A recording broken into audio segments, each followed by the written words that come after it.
Today on Locked On Rockies, a fan favorite traded away, but we got to talk about him. You are Locked On Rockies, your daily Colorado Rockies podcast, part of the Locked On Podcast Network, your team every day.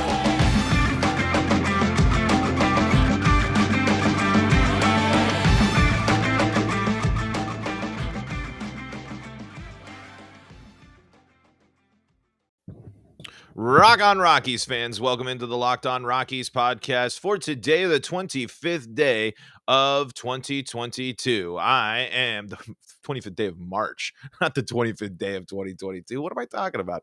I am Paul Holden, your host of the Locked On Rockies podcast, your Rockies fan extraordinaire, bringing you all sorts of Rockies coverage all season long, 5 days a week, right here on your favorite streaming service or on YouTube at Locked On Rockies. You can find me at Paul Holden 33 and paulfholden.com for a ton of examples of what else I do, including being on the airwaves here in the Pacific Northwest, helping out with the Mariners broadcast sometimes as well.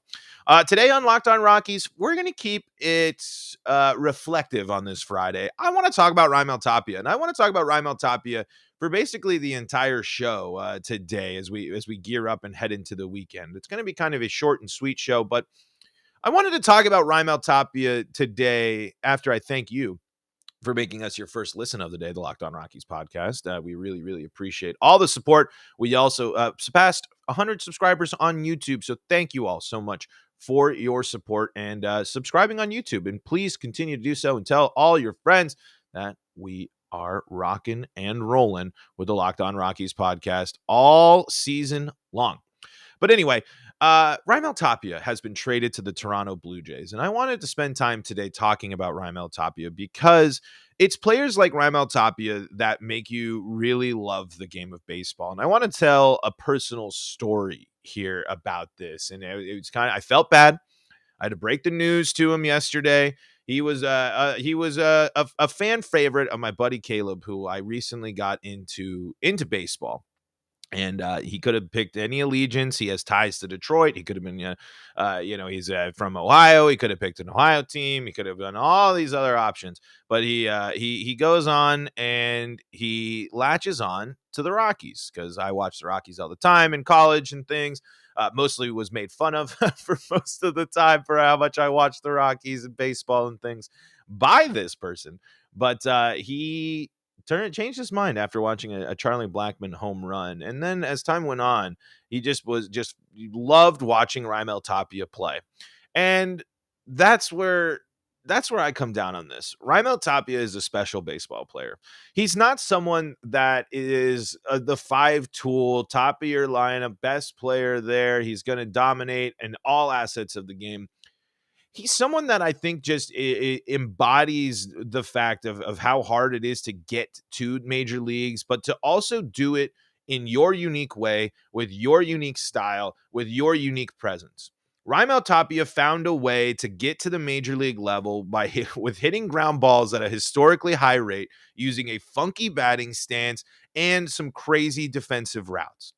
And I don't say that any of that, well, except the ground ball thing, I will criticize a little bit as I have. But he's special because he got to the highest level, the highest of highs, a starter, an everyday starter, by doing it his way and bringing his approach and his style to the game of baseball. And that's why baseball rules. It's because there's players like Raimel Tapia that are going to go out and can contribute to your team with not the conventional batting stance, not the conventional approach to a fly ball, an energy and a passion for the game that is simply a game. Raimel Tapia played the game of baseball like a game, like it was still fun. Like it's still something that every chance that you get an opportunity to be in the spotlight, that he wanted to take full advantage of it because that's fun. That's something cool. And man, he was just such a player that I'm sure was a great locker room presence.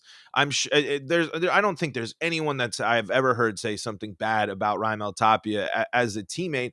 And then when he performs, it's just such a different way. Yes, he hits the ball on the ground 68% of the time, but who hits more ground ball doubles than Raimel Tapia?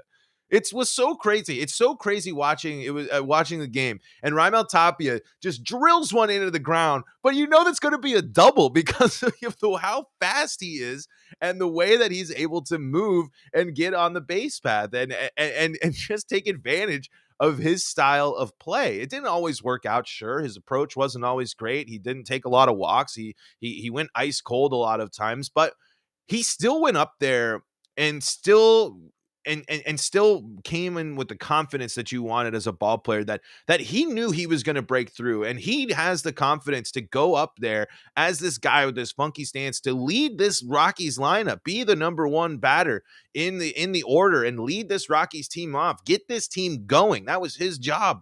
And he wasn't always the best at it, but he was someone that just was such a blast and such an enjoyable baseball player. And that's part of players like Raimel Tapia are why I love baseball, because I think every sport has people with their own unique style, but I always find it so fascinating, so interesting when baseball players can just develop such a unique. The batting stance is so important. Your approach to hitting and the way you stand in the box is so important. And Raimel Tapia's swing is so precise to just him. No one else goes up, and I've just knocked my mic. I'm sorry for that.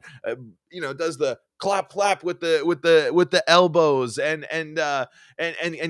all that movement in the swing. But you do that because you're confident in yourself and you're confident in your abilities. And it's something that I wish that I took more of the idea of when I was a baseball player. I was trying to get better and trying to do stuff and reevaluate some of the aspects of my swing growing up. When I was still playing ball, and I saw the benefits in some stuff, and I saw the tweaks that I needed to make to get better.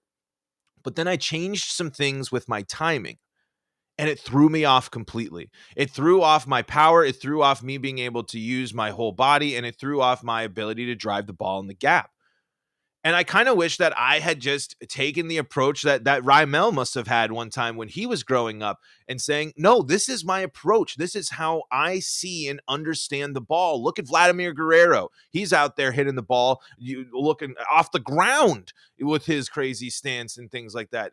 Baseball just allows for these creative baseball players and this creative approach for the game. And that's a reason why Raimel Tapia was just such an enjoyable player to watch. Again, not the big all-star or anything like that. It was just when you watch Raimel Tapia, especially in person, it's just his approach to the game of baseball is something. It's one of those things that I think helps breathe new life. All my friends that don't watch a lot of rock, that are just Rockies associated because of how much they come in and out of my existence with the Rockies on. Raimel Tapia was always a player that grabbed their eye because of his approach and style to the game, the wacky batting stance, the base stealing threat, the big diving plays in the outfield. I mean, Raimel Tapia has made some incredible diving plays using his speed in the outfield. He's getting, just a player that was very fun. And I'm glad that the Rockies had a player like Raimel Tapia. And I'm glad that he got to kind of be as beloved as he was is as a member of the Rockies. There was a lot of people that were tweeting out, and it was like, if Raimel Tapia wasn't as loved by Rockies Twitter, this trade wouldn't really be that much of a big deal for really anybody. But he was such a fan. He was such a fan favorite. The Rockies themselves even made a farewell post for him after he went. And of course, they used that amazing picture of him laying near the base, like posing out. I mean, Raimel Tapia was just an absolute blast to see and to enjoy. However, as Dante in the live chat says, I like the trade though. It gives us a little power in the middle of the lineup. Let's talk more about the trade and what it means for the Rockies here in just a moment. But first, I got to tell you about our friends at Built Bar. Listen, you know you don't want to get into the candy bar snacking habit. Ditch the candy bars and get yourself a Built Bar, because listen, most Built Bars contain 130 calories, 4 grams of sugar, 4 net carbs, and 17 grams of protein.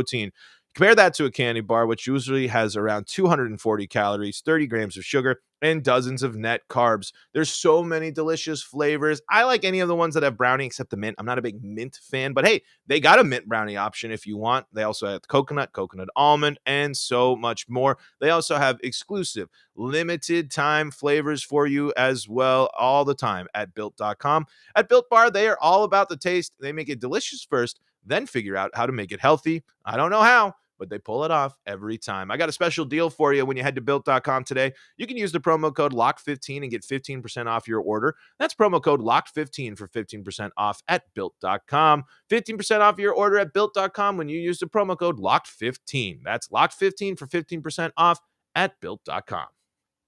Hold on, water break.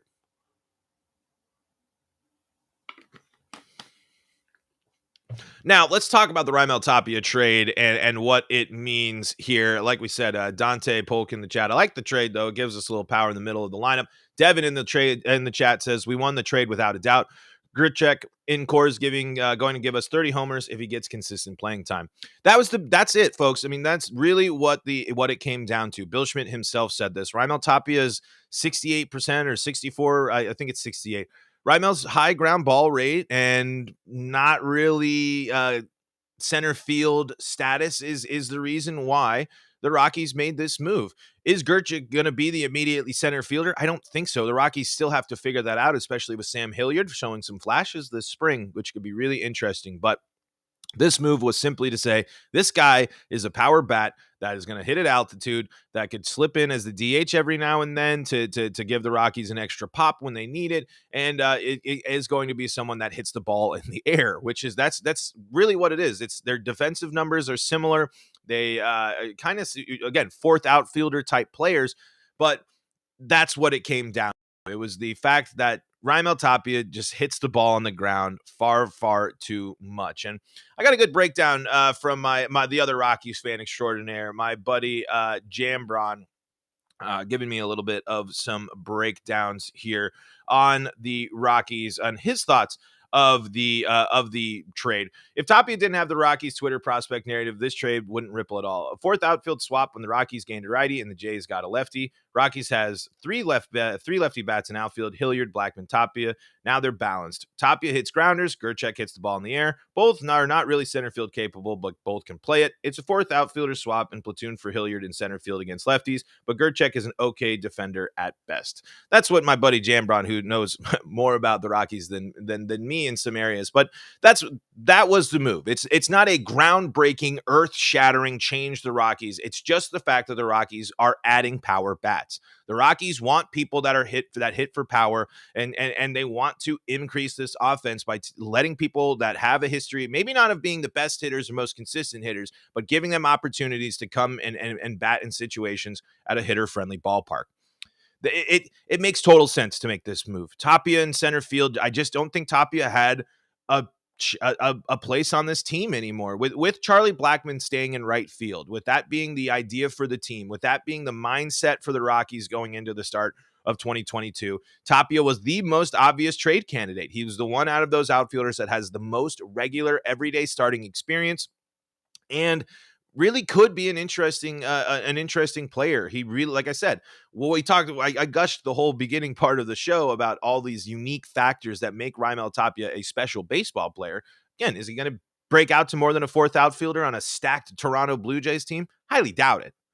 But that's the place to go if you're Raimel Tapia. You got to be ecstatic if you're going there to go in and see what that's going to do for your swing and the opportunities and the abilities there. And Grichuk has got to be sitting there saying, hey, I'm going to get an opportunity to play in a really tough center field. However, I'm also going to have the opportunity to hit at some hitter-friendly ballparks and take advantage of some places where I can get the ball in the air and do some damage. That's really, it's crazy how much of a difference just that simple phrase is. Grichuk hits the ball in the air. Tapia hits the ball on the ground. The Rockies just that the ball in the ground is not as valuable at Coors Field as it is versus a ball in the air. If you can get the ball in the outfield to get caught up in some wind or caught up in the alleyways or in the altitude and everything like that, that will be a better benefit as a fourth a platoon person for the Colorado Rockies than Raimel Tapia is. again, the Rockies weren't saying that that made this trade with the ambition of making Gerchek the everyday starting center fielder. I don't necessarily I think Gerchek's probably going to compete, being a veteran player and having experience in center field. I wouldn't be surprised, especially early in the season, if you see him there. All depends on what's going to happen with Hilliard as well. But the Rockies made this move, and it's not a surprising move to me at all. It is just one that's a bummer because, as we talked about, Raimel Tapia is beloved by Rockies fans, and I think by his teammates too. I mean, I was kind of that picture of him and that the end of the when Bill Schmidt. I'm sure you saw Patrick Saunders tweet about it. Was it's just kind of a bummer. But I loved his press conference. I love Tapia's approach and mindset into going somewhere new. I was glad that he was thankful, and I'm glad the Rockies sent him off with that. I know the social media posts are kind of like one thing, but it is that just shows how fun and how significant Raimel Tapia was to the team. And V Rush in the chat says, is this going to be the Rockies' final move before the season starts? I would imagine so. I didn't expect them to make a move I didn't expect them to make the move with these outfield pieces until the season started, to maybe see what was going on in terms of the team, injuries, early season performances, et cetera, et cetera. But when you're just swapping outfielders like that, it kind of makes sense. Where again, the Rockies were saying, let's get the power bat, let's get the bat that's going to hit the ball in the air versus and trade away this piece that people are interested in. I'm sure Toronto saw something in Raimel Tapia is the reason why they made this trade, because again, Tapia provides an interesting dynamic, especially when it comes to speed. I often thought he did have good stolen base numbers, and the Rockies did use him, and he was active on the base pass. I always thought the Rockies should be even more aggressive with the speed that they have on this team. But also in the live chat here, Devin says, ever see a chance we may reunite with him? I don't necessarily think so. I think this is going to be a fun Rockies player that started his career here, and if he doesn't thrive in Toronto, could probably be bouncing around for a few teams and be a journeyman like he is. I mean, he was already basically a journeyman to get to the amount of starting time he did. I just don't know why. I just don't know what you would do to reunite with Raimel Tapia other than to make a bunch of fans happy. So again, Tapia for Gerchek, as you saw yesterday, an outfielder swap between the Rockies and the Blue Jays. The Rockies checking back in with old fans of the trade. It's again though, the Rockies making a move. I mean, we got a lot of people here hanging out for the live broadcast, but I'm sure that you got to be a little encouraged. Again, the Rockies staying this active throughout the spring training, and this level of activity and roster adjustment is something we haven't seen as Rockies fans in a long, long time. And I think that's something that you got to be excited about. And if you're thinking about putting some money on the Rockies, well, why don't you go and check out BetOnline? Because I tell you folks, the last time we did a whole episode on this, BetOnline, they got the Rockies win total set at 68.5 right now. If it was me, I'd be going and taking that over there with our friends at BetOnline on the 68.5 win total. But hey, there's still more college basketball to be played. You can bet on all that and all the sports action at BetOnline. From all the latest odds, contests, and player props, BetOnline.net is the number one source for all your sports betting needs, info, and scores, podcasts, news, everything you need for sports. BetOnline is the best spot for it. And it's not just basketball. BetOnline is your continued source for all your sport wagering information needs, including live betting and your favorite Vegas casino games and tons of MLB futures actions. Head to the website today or use your mobile device. That's betonline.net to learn more about the trends and action. BetOnline, where the game starts. Wanted to take this time to give a shout out to McTapia on Twitter. If you never followed, unfortunately, tweeting out yesterday that Tapia season is officially dead and over. It's a bummer, but profiles like McTapia and the love of Raimel Tapia on Twitter, it's just an example of how much fun a baseball season can be, and how having players like Raimel Tapia, how having fans of your team buy into aspects of your team, and people know the layers of your lineup is really, really cool. I think the level of love that Raimel Tapia has from Rockies fans, I think is special, and I think it's something that that is a good reflection of Rockies fans for them to find this player, this fourth outfielder on most teams, but really appreciate and buy into what he does. I mean, again, Raimel Tapia has the potential to flash and be a really great player. I think both players in this trade, that Tapia and Gerchek, both have opportunities to really do great things for their careers right here. Are they going to be all-stars?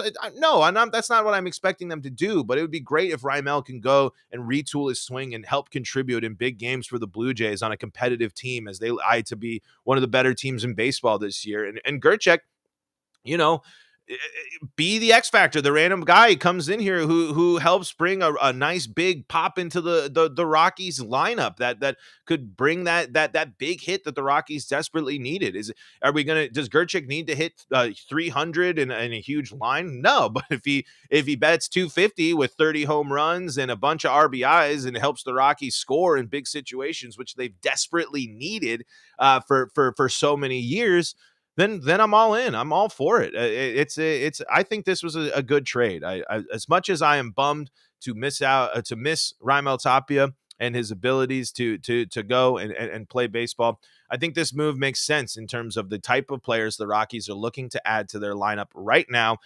versus what they had. They had that log jam of outfielders, especially in center field now with the two corner positions being spoken for. And I would say most likely Connor Joe going to be Charlie Blackmon's backup. I would see it most likely if Blackmon plays DH or has a day off, Connor Joe's going to be there. And so now it's just, somebody that has center field experience going out there, a veteran presence going up against a bunch of the younger guys still trying to figure it out as well.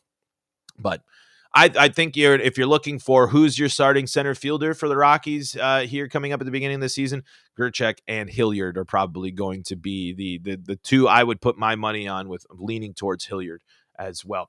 But folks, that's going to do it for today's episode of Locked On Rockies. Have a wonderful, wonderful weekend. Thanks for making us your first listen of the day. Now, for your second listens of the day, why don't you go check out the Locked On MLB Prospects and the Locked On MLB Podcast. Two of the best hosts in the Locked On Podcast Network are keeping you updated with just such a wide variety of baseball topics. Locked On MLB covers the league, both past, present, and future. And Locked On MLB Prospects, it helps you understand the best prospects coming up in every single system in baseball. Lindsay and Sully are wonderful hosts, so you go check out those two podcasts as well and stay up to date with all your Colorado sports action with the Locked On Podcast Network, the Locked On Avs, Nuggets, Broncos, and Rockies podcast, all in action, as it's a really, really bustling time in Colorado sports. We're going to miss Raimel Tapia, and we're going to miss you all over the weekend, but we love all your support. We had a bunch of people in the live chat. We had a huge live audience today. The Locked On Rockies podcast is growing, and it's thanks to all of you. I can't wait to keep rocking and rolling through this baseball season with you all. You can find me at Paul Holden 33. You can find more examples of what I do at paulfholden.com. And like I said, follow along with the Locked On Rockies podcast on Twitter at LO Rockies, and subscribe to our YouTube channel for the video podcast as well. But if you don't want to see this ugly mug, well, you can go and listen to the audio podcast free and streaming on your favorite streaming service. Thank you to Dante, Devin, and VRush26 for participating in the live chat today. And until next time, folks, I'm Paul Holden saying so long from the